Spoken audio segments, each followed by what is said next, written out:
Hey, I'm Steve Guttenberg. And I'm Rob Sabin. And this is Pixels and Bits. Welcome.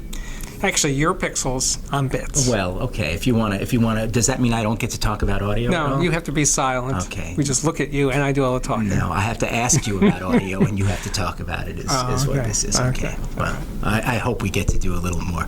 Okay. That was my plan. Okay. Was I did all the talking, you just sat there silently. Okay. Well, no, guess not. Okay. So what's with your shirt there? I have to show this off today. I've decided I'm going to start really, showing off all the. It's a history. There's a lot of history there. This is my Save Betamax shirt that I can't even remember what year. How it you was got that? Was it that. some Sony event or something? No, actually it wasn't. It was a CEA thing where at the time they were promoting the Recording Rights Act and making sure that we had an opportunity, and they used that. So this is not from the original Save Betamax, but people who know the original Supreme Court case, that Betamax case was the one that gave us fair use rights to record stuff for ourselves. But I thought it was kind of appropriate because, this summer, this August, is actually the 40th anniversary of not so much videotape, but VHS, which is really became videotape. But wait, but Betamax precedes VHS. In fact, it's a great story behind that. Betamax preceded it, and actually was, many people thought, the better technology. And most. And it's a great story about what really happened to it. I wrote about it years ago, but ultimately, you can blame it on the fact that Sony was not trying to be inclusive and create essentially a mix of manufacturers. And JVC took eventually they did, but you may remember back in the day, the only people that were doing Betamax, I think you had Sony and you had Toshiba.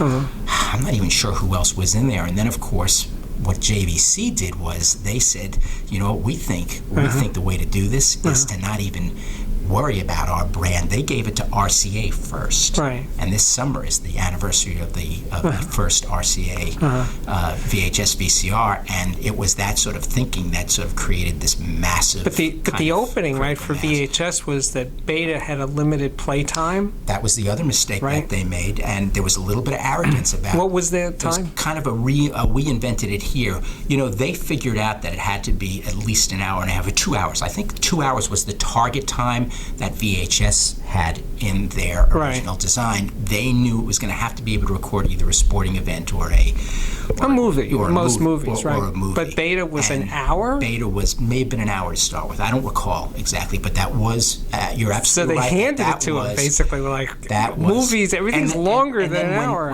When they started to pitch it to other manufacturers, and the manufacturers came back and said, yeah, but we need more recording time, they were like, no, this is what we made, and we made it that way for a reason, and it's going to stay that way. Because it wouldn't look as good if they made it longer. But oops. But yeah, there you go. So, but that battle, the Beta VHS battle, went on for how long? It was epic. That was really the format war. That was the beginning of format It really was. It really was. And as with these things, the way these things really, really play out, it's all about the software. And the thing that really finally killed Betamax was that the video stores got so tired of having to stock the same movie in two different formats that they eventually started to give up. That came later. Originally, they were recording formats, though. They were for recording movies and stuff on TV, not getting pre-recorded movies, right? But I think ultimately, it'd be pre-recorded tapes and the ability to rent them. Right. Remember VHS? I don't know what the time lapse is between when Betamax starts and when there are movies you can buy. I think it was fairly quickly. Really? Okay. Yeah. But another good subject for some time. So, so anyway, good to see you here again, Steve. Yeah, we're back. I noticed you brought something for show and tell. It's a nice little headphone. It's just something I had laying around. I thought I should bring this in. This is a HiFiMan HE1000. Yeah. This is the original. There's currently a HE1000 V2 version 2, but this is the original. They look almost identical. Matter of fact, I really couldn't tell them apart. Actually, there are ways, but I already forgot how you could tell them apart. It's a really sweet piece. Can I try it on? Yes, please do. Model it for the people out there. So left channel. It's shaped like ears, so it's sort of easy to figure out which is which. It's a very attractive look. They're huge. They look gigantic on people's heads. I mean, they look big. I'll tell you what, though, they're actually very comfortable. They are, and of course, because they are open open back, Yeah. I can. It's like you can hear and converse everything, with right? you. They're not cutting out any sound. That's one of the interesting thing about those headphones. Nice wide ear cup. I like them. I Yeah, like them. they're comfortable. Beautiful fit and finish. So where does this fit now into the HiFiMan line anyway? This is, well, above this, which is the just about to be introduced, the model that's over this is called the Susvera. Mm-hmm. And it has a similar shape. It's also a planar magnetic. This is planar magnetic. But the Susvera is $6,000. This is $3,000. Susvera is $6,000. Wow. That's unbelievable. So I got to ask you a question too, because I've been, you know where I'm going to go. I do, of course. $6,000. You think that's a lot of money? I mean, listen, I thought it was incredible when we started to see $3,000 headphones. I understand. And you've reviewed these. Sticker shock. It's a common element. But I mean, what could possibly be different about that headphone? I mean, how could he possibly make a better? Well, but twice as much. Twice as much? I'm going to put aside the fact that we're seeing the full $50,000, complete with amplification, electrostatic, Right, or whatever. the Sennheiser. Yeah. Right. And also HiFiMan has a $50,000. Shangri-La Right. is what it's called, right? Right.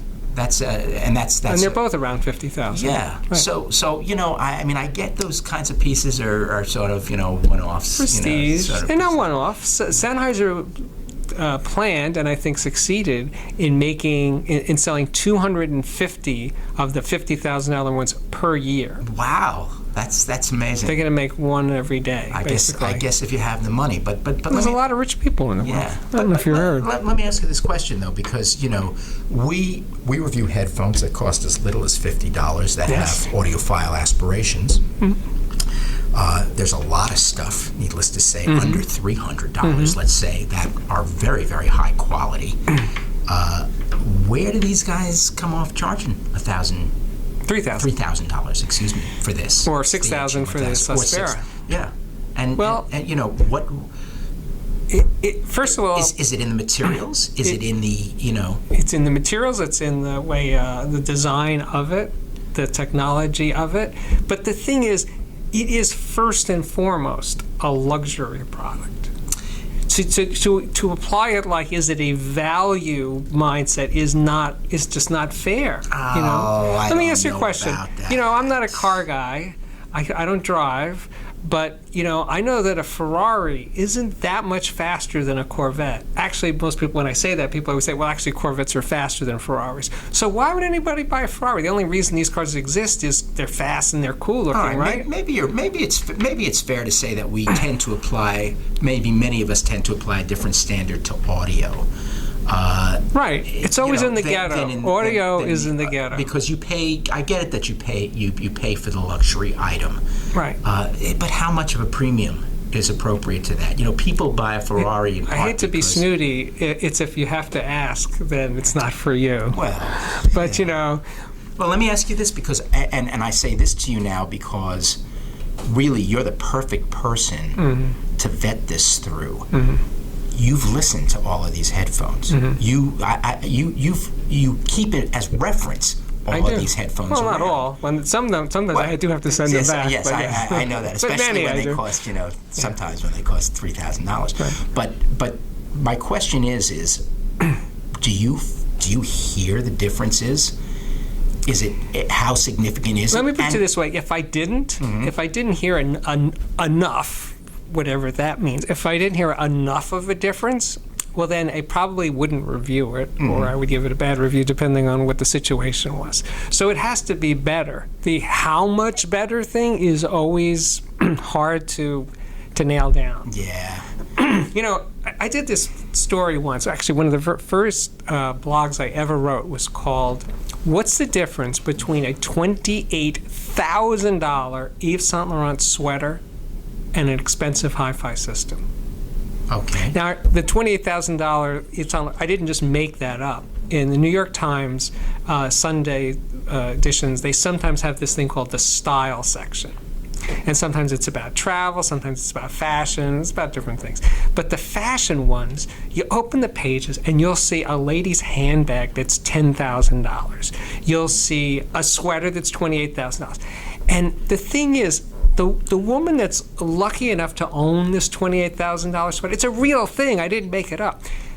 that sweater sits in her closet 364 days a year, looking nice to the closet. She's not wearing it. But the guy, and I'm sorry, it is a guy, that owns a nice hi-fi system, he listens to it a couple of nights a week easily. All right. Well, so in terms of value of luxury products, maybe she loves the sweater, and maybe she loves wears it all the time. Doubt it. But here's the point. I mean, I think there's a level of diminishing return on things. Absolutely. Listen, I get the fact that both of us have listened to enough great audio to know that when it all comes together, there is kind of a special sauce. So I will admit that sometimes there are things that you just can't even put your brain around from a technical standpoint that just makes a system or a product really, really work. And if it connects, we've talked about this whole idea. If things connect with you viscerally,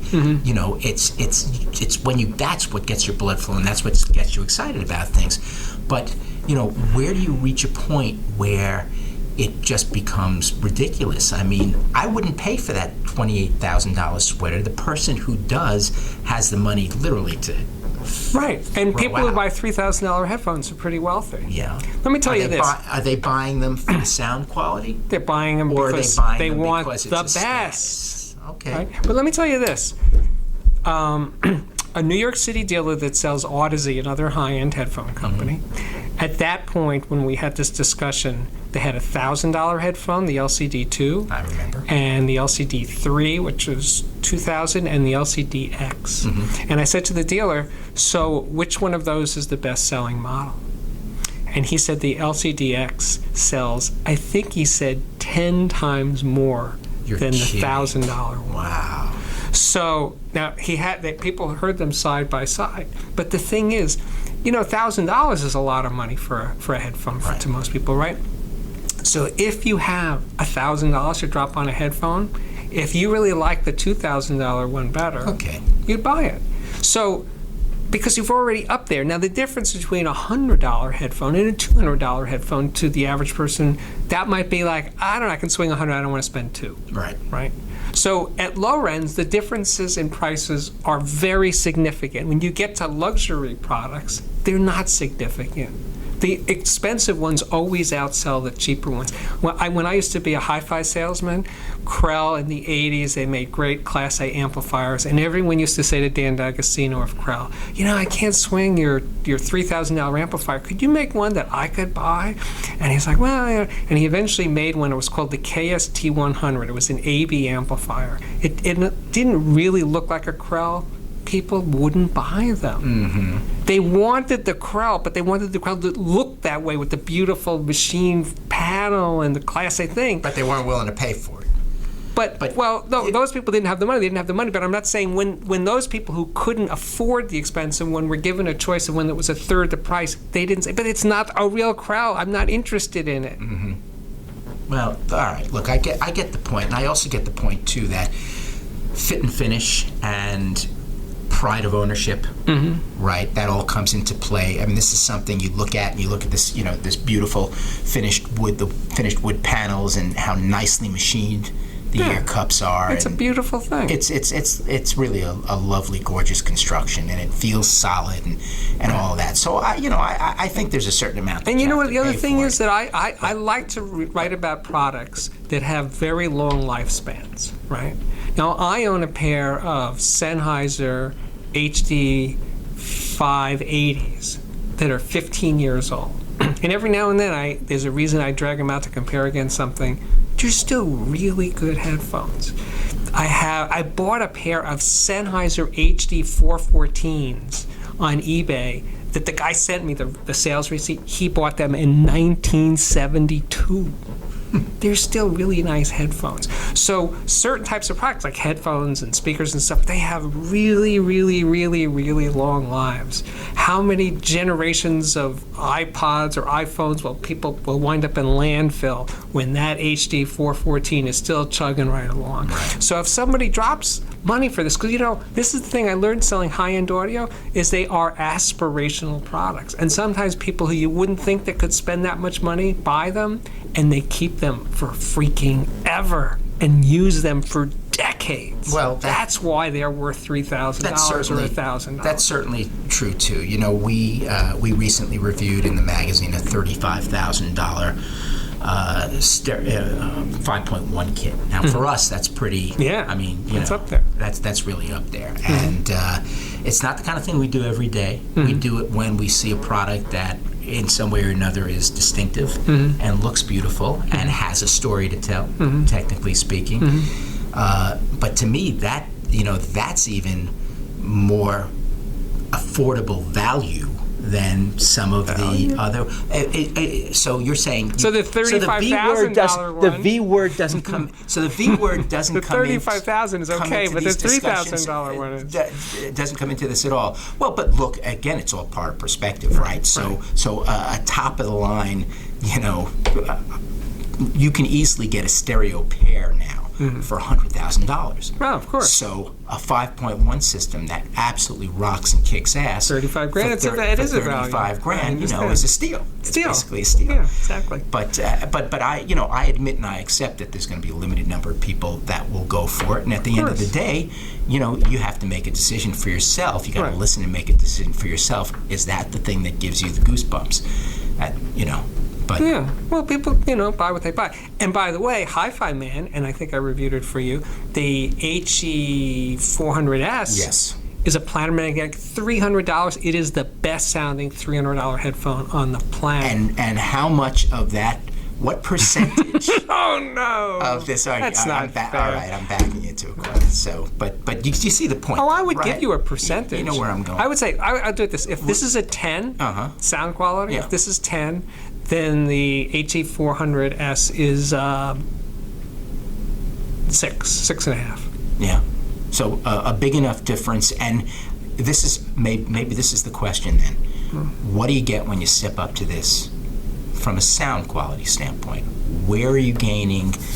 Now I'm asking you kind of to reach back a little bit in your brain there to see if you can come up with something. But tell me what it is about this. We were talking about two magnetic planar headphones. They both are going to have that special large, big planar sound.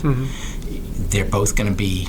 I mean, where do you get the benefit when you step sonically? Up? Yeah, because the difference between a 6.5 and a 10 is pretty. It just opens up. The amazing thing about audio speakers what we call transparency it's more spatially open. It's less inside your head. With a right amplifier, it's more dynamic. It just has this ease. I think great audio with great recording, it just you almost get to that point where you can forget that you're hearing reproduction of sound. If you're listening to this, I was listening to a Frank Sinatra record the other day, and it's just so.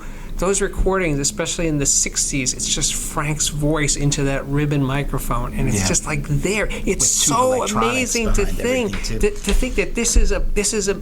There's decades between us. He's long dead, and there he is, so alive sounding. That's why it's worth it if you got the cash to do it. And you know what? I think that's a good place for us to kind of end the discussion too, because I think you did hit it on the head. What it really comes down to is making the equipment disappear. Right. And that really is always the goal. And how infrequently do we have that experience, and how special is it when we finally do? So you're not leaving with these before I get a listen. Just so of course not. So all right. Well, we'll be back for our next time. Yeah. Next podcast and figure out what's next on our list. Great. Look forward to it. See you guys soon. Take care.